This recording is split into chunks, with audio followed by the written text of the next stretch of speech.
to Retirement with Louie. I've been asked to do another one of these videos, which I'm popping into my mix every once in a while. And it is a lazy Sunday, beautiful Sunday here in December as we prepare for the holiday season. And I am working on my retirement plan. As I've been telling you for a while now, I'm going to retire in a little while. I am down to 21 weeks until retirement, and so many thoughts are going through my mind.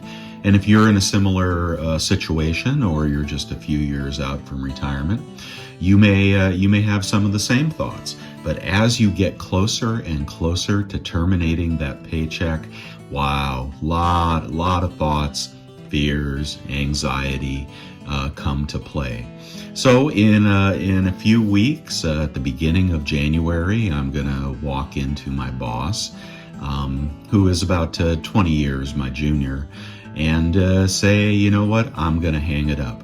I'm sure that he will be somewhat upset because I have been there for over 2 decades and certainly made my contributions to the company. They may want me to stay, and I don't know if I'm interested in that. I don't know if I'm interested in a part-time situation. It's like when you hang it up, do you really hang it up and move on to something else you enjoy more? Perhaps precious metals is a very prominent hobby of mine, because I believe in that very strongly. So I think I'll have plenty to do in retirement, but all these thoughts and fears come to mind. When I give my notice, will that be a stressful situation? And then what will the next couple of months bring as I wind things down? I don't know. So we'll have to see what happens with that. All I can say is, that feeling to just work one more year is very strong, as all the big channels say. And, one thing I've been doing for almost a year now is watching most every retirement channel on YouTube. First of all, to figure out the technical aspects of when to retire, how to capture your Social Security in an intelligent way, how to plan for health care.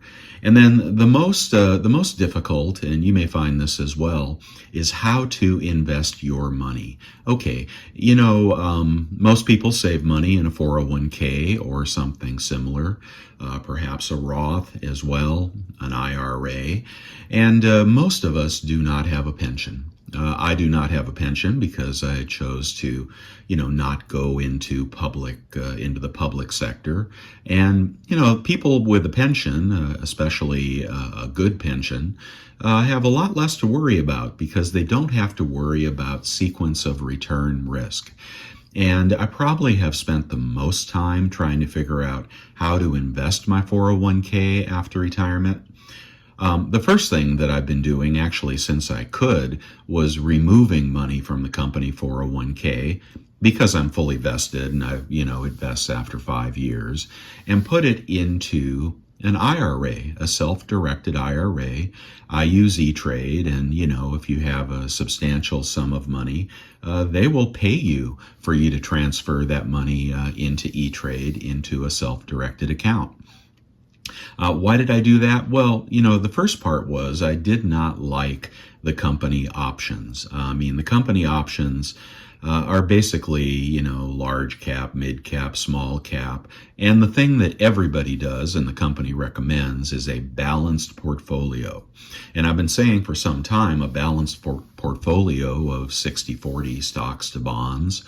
Or in my case, it might have been, 50-50 since I'm older. Or if you're younger, maybe it is, 80-20.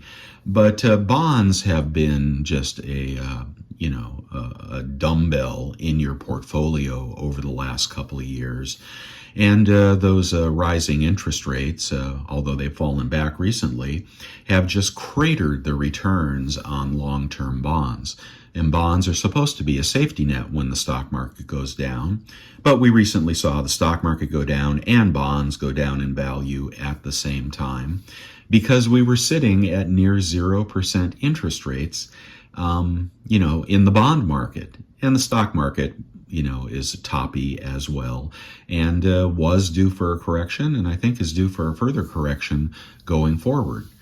But so how to invest your money? Well, I did not want to put it in the company age-banded retirement plans because I don't believe that long-term bonds are a good investment. I do believe that short-term bonds are a good investment, and that's why I moved it out of there to where I could put it into a short-term bond alternative. And that's what I've been doing for quite a while now, getting the 4, 5, 6% returns on treasuries. As I say, dog paddling through this drama we have in the markets right now. And I couldn't do that, in the company plan. So in E-Trade, you can buy, a 6-month treasury. You can buy a 3-month treasury. You could buy a 1-year treasury. And you can also explore, the bucket strategy. Okay, so if you've been thinking about retirement, you know about sequence of return risk.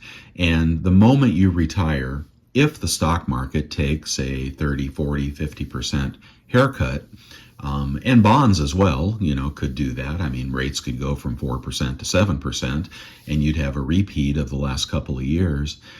If you do that, you are setting yourself up for an awful retirement. And I don't think retirement is about getting the highest returns. It's about getting predictability and income. I am one of those. As I said, I don't have a pension. I'll have to be drawing from my retirement over the next 30 years of our lives. And that'll be augmented by Social Security, and that'll also be augmented by some whole life insurance I took out when I was very young. All good stuff.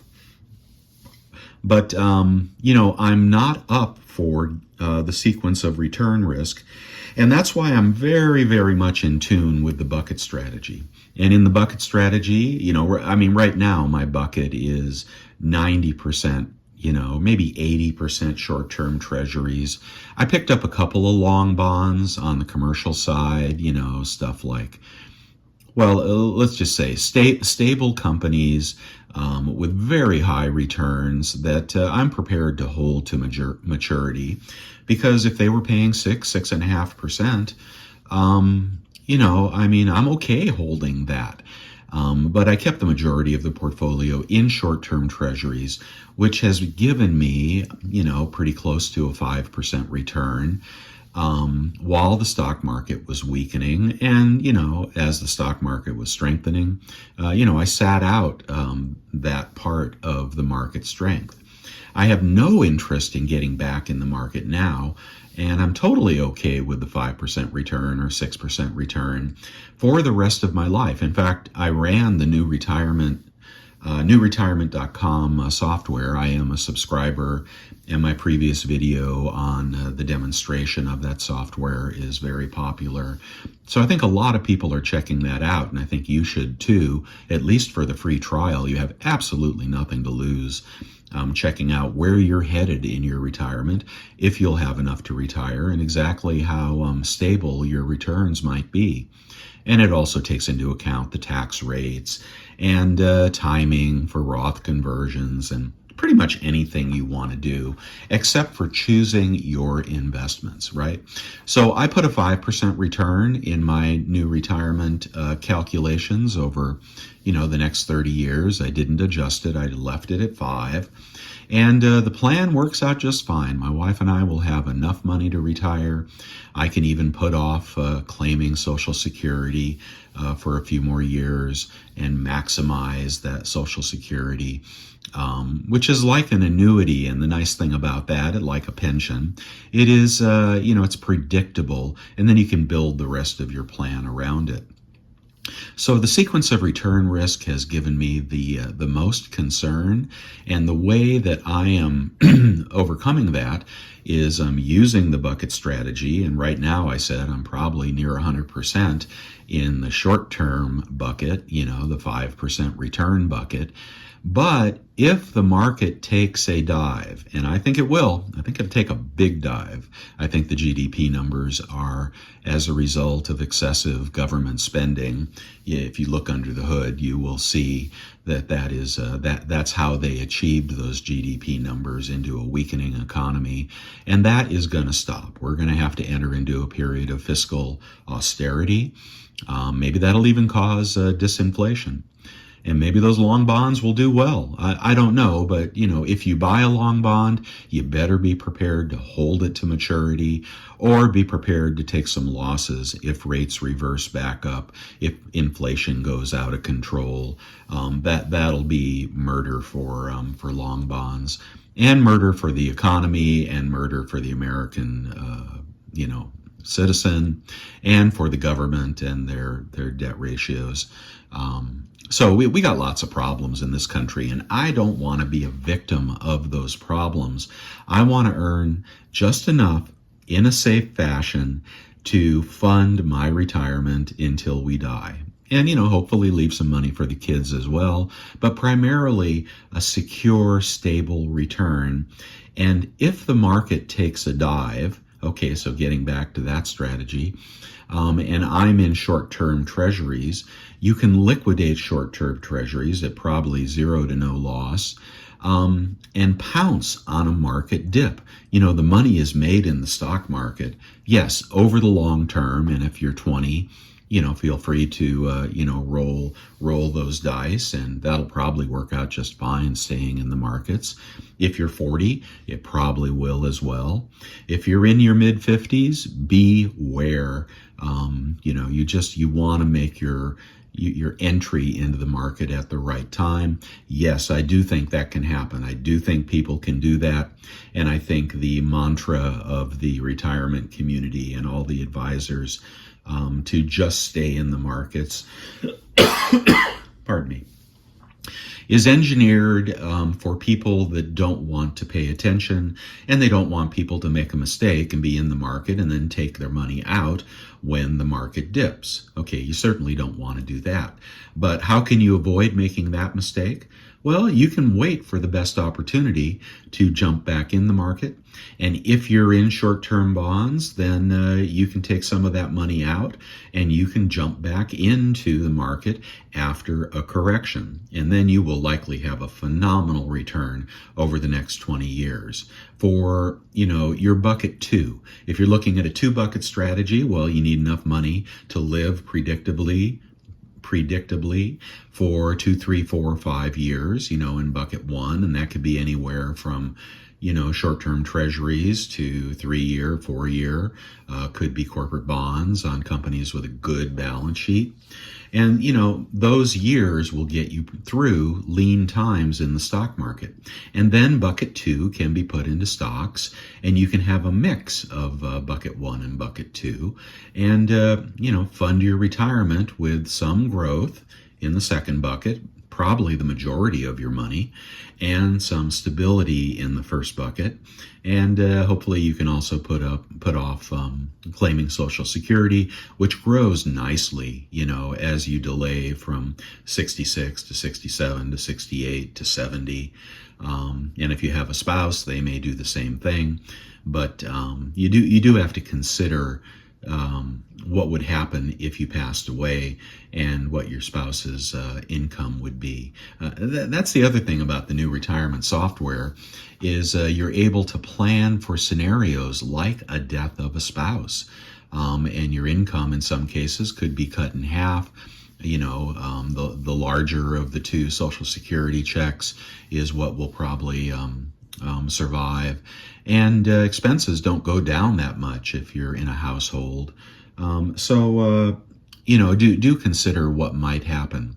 But as it turns out, I'm fully funded at 5%. And then I have the precious metals on the side, 10 to 15% of my net worth, excluding my house. That is the wild card, and that is the protection if something really, really super horrible happens, like a 1920 style depression and deflation, of everything but gold and probably silver, or the devaluation of the dollar, a 10 for 1 reverse split or something like that on the money you have in the bank, or the banks going bust and them doing a bail in with your hard earned cash. All that stuff, although very, very remote, could happen. And the gold and the silver are the protection that, as my one of my good friends says, you don't have to eat, dog food in retirement. Have something you can rely on that is tangible. And of course, your home is tangible. But if you have a mortgage, you are, that's what happened in the Great Depression. People with mortgages lost their homes, right? They lost their jobs, they couldn't pay the mortgage, and they lost their homes. People with paid off homes did fine during the Great Depression, probably had the whole family come back to live with them in the house that was paid off.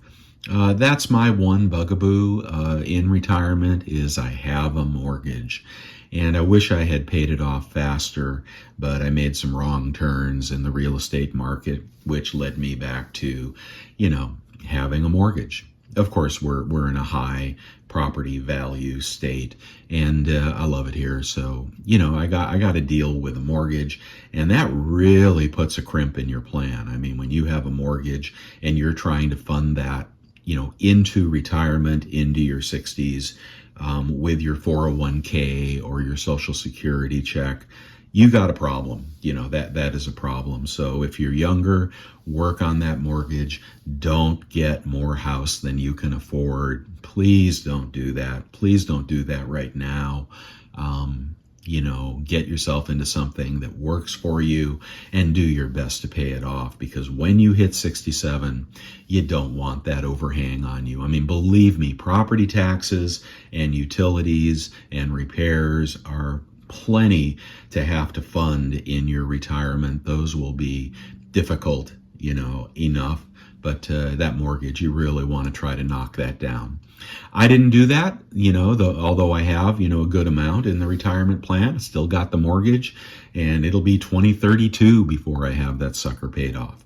On the bright side, I have a 2 1/8 interest rate on my mortgage, so that 5% I'm returning in the market is a positive arbitrage over the cost of my mortgage.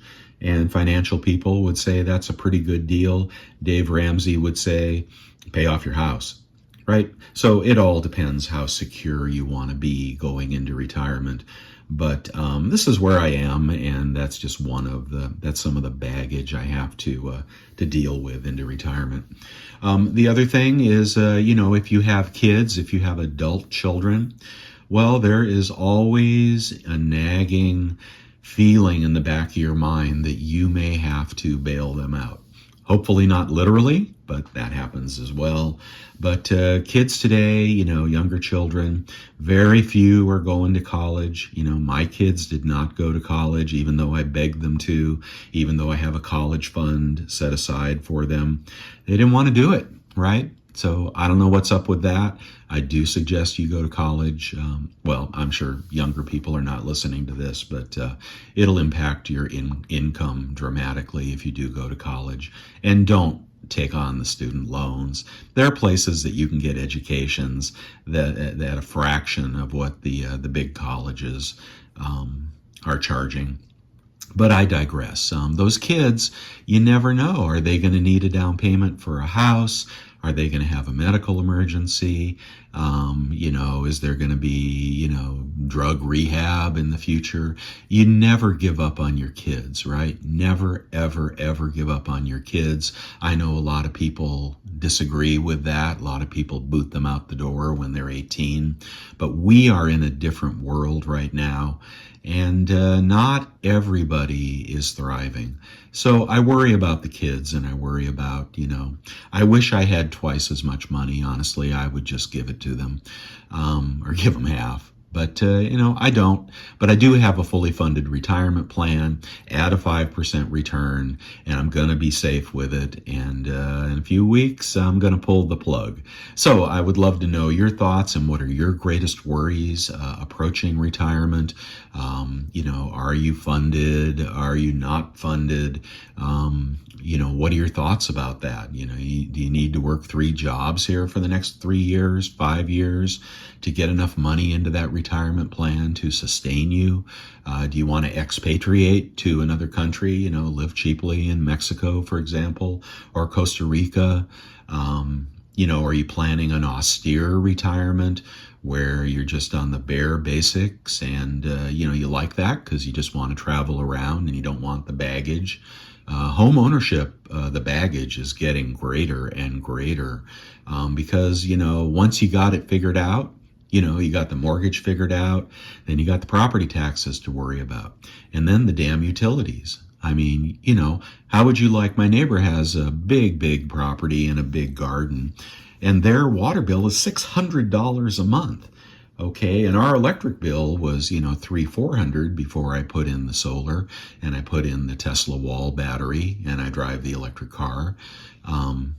I planned for that with some extra cash to get myself off the grid, not completely off the grid, but, diminish my grid reliance, because I know that this is how they get you, especially in a highly corrupt state like California with the agencies that are not government agencies. They are, they're plundering the citizens, and whatever happens to the price of commodities like oil, gas, electricity, they're going to pass those costs on. And if you're not among the poorest of the population, you will pay full price and more. That's why I'm getting off the grid, and I spent the money on the solar for the roof. I spent the money on actually the house came with solar. Really nice array, beautiful array. And I spent the money on the Tesla wall battery, and I don't buy gas because I drive the electric car. Okay, I was thinking ahead about the cost of electricity, thinking ahead about the cost of gasoline, and now I'm thinking about gas, right? And we're thinking about going to propane because, there's a few different reasons, but with propane, you can buy it when the market is lower. And if you have a big enough tank, of course, you got to fill that tank once or twice a year, but you can choose when you fill it. And I do believe it'll be cheaper because it has twice the BTUs, if you will, of natural gas, but costs about the same per gallon. If anybody thinks that's not correct, let me know. But I'm looking at those things that are going to torpedo the retirement. Healthcare is another big one. That could totally torpedo your retirement if you don't have decent coverage. And you're going to have to buy decent coverage after you retire. Medicare is not full insurance. Medicare doesn't cover, everything that you might need if you get really sick. Medigap insurance is pricey, and there are different plans for that. And if you go with an HMO, which would be the absolute cheapest alternative, probably the safest in many ways. If you get something rare or exotic, you're going to die. Okay. It's just like, Medicare covers, HMOs cover what they cover, and they don't cover what they don't cover. And the thing is, if you jump right into a Medicare Advantage plan, you can't go back to a Medicare Medigap plan without getting a physical. And, you're going to get less well as you get older. So we're probably going to kick off with Medicare and Medigap, and then do that for a year or two and pay those high premiums. And, see if we really want to bite on one of these Medicare Advantage plans. A good one, not a cheap one. A good one is more important than a cheap one. And, like that, you just have to consider the cost of healthcare in retirement and how healthy you will be. So that puts a crimp into the plan. And of course, the more you draw from your Medicare from your 401k, the higher your income, the higher your Medicare payments are going to be with this thing called IRMA, which I don't need to go into. But, the less you draw, if your expenses are lower and your draws are lower, you'll pay less for health insurance. If you have a mortgage like we do, you'll draw more to pay that mortgage, and then you'll pay more for Medicare. And then if you're on Obamacare, if you're a pre-retiree, if you're under retirement age, and you're on Obamacare, same thing, large income, large Obamacare premiums, small income, small Obamacare premiums. Anyway, I didn't mean to get into that, but I'm just kind of doing a mind dump here, and I hope people will post their experience, their concerns, their strategy. I know I belong to a community of precious metal enthusiasts, but this is for everybody, and I hope you enjoyed it, just where I'm at, where I'm going, and how I'm dealing with it. And your thoughts would be really helpful, so please post below, and thank you for watching Retirement with Louie. Bye.